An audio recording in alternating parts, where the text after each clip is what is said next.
Hi, and welcome to the Science Strike podcast. This time we are answering students' questions about bears. Hey Evie, how do grizzly bears catch fish? I don't know. With their bare hands. I think we should let the kids ask the questions. Joining us today to answer students' questions about bears is Idaho's Department of Fish and Game bear biologist, Cade Bolin. Here we go! One question I have about bears is how likely is you to see a bear when you're camping? Yeah, that's a great question. Whether or not you're going to see a bear while camping kind of depends on where you actually are camping, how many bears are in the area, what you're doing while you're camping. So if you're just sitting around the tent, sitting around a campfire, you're probably not as likely to see a bear as you are if you're, out in the forest, hiking, biking, fishing, things like that. And it's also really dependent on the density of the bears in the area. So where there's more bears, you're more likely to actually see a bear. A question I want to ask about bears is how long can they live? Yeah, so it varies how long bears can live in the wild. 20 years old is an old bear. Very regularly we see bears, both black bears and grizzly bears, over the age of 20. So somewhere in that 20 to 25-year-old range is kind of our expected life expectancy for wild bears. Hello, my name is Jose. And my question is, how many bears are in the world? Yeah, that's a great question, Jose. There's 8 species of bears found around the world, almost on every continent. It's hard to put a hard number on how many bears there are in the world, but there's a lot of them. My first question is, why do bears want to attack people? So bears of all species really don't want to attack people. When we do see bear attacks, it's usually because a human surprised a bear or the bear was defending cubs, defending a food source. But by and large, bears don't want anything to do with people and do not want to attack people. Why do bears like honey?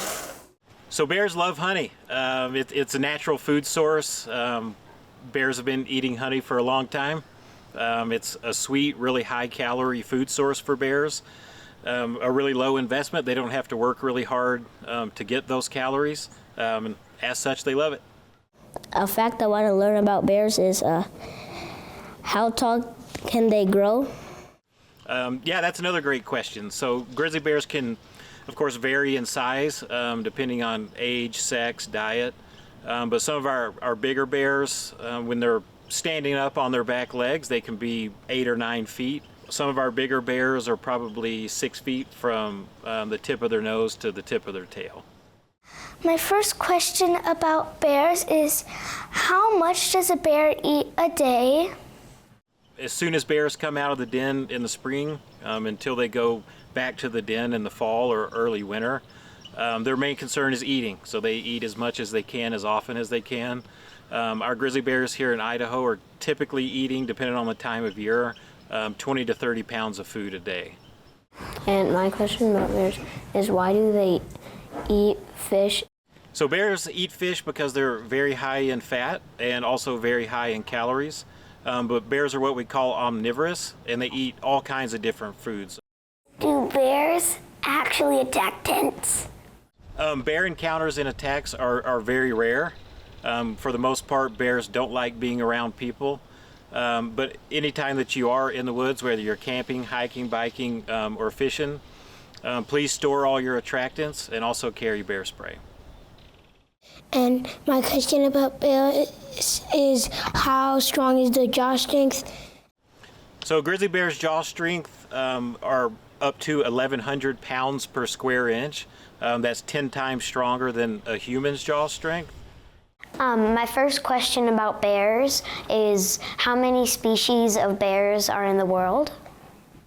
There are 8 species of bears in the world. Polar bears, brown bears, American black bears, Asiatic black bears, sloth bears, spectacled bears, sun bears, and panda bears.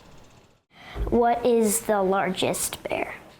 The largest bear is a polar bear, and polar bears can weigh up to 1,500 pounds. I'm Ellie. Do all bears hibernate? That's a great question, Ellie. Not all bears hibernate. Hibernation is an overwintering strategy for bears, so in warmer climates, bears don't have to hibernate. That's all the time we have for this podcast. Wait, I have a bear joke. Okay. What do you call a bear with no teeth? I don't know, what? A gummy bear. Thanks to Cade Bolin for answering our questions. And thank you for listening to our podcast. If you want to learn more about science topics, be sure to subscribe to the Science Trek podcast. And for more information about bears, check out the Science Trek website. You'll find it at sciencetrek.org. Funding for Science Trek is provided by the Laura Moore Cunningham Foundation, the Idaho National Laboratory, and supporters like you. Thank you.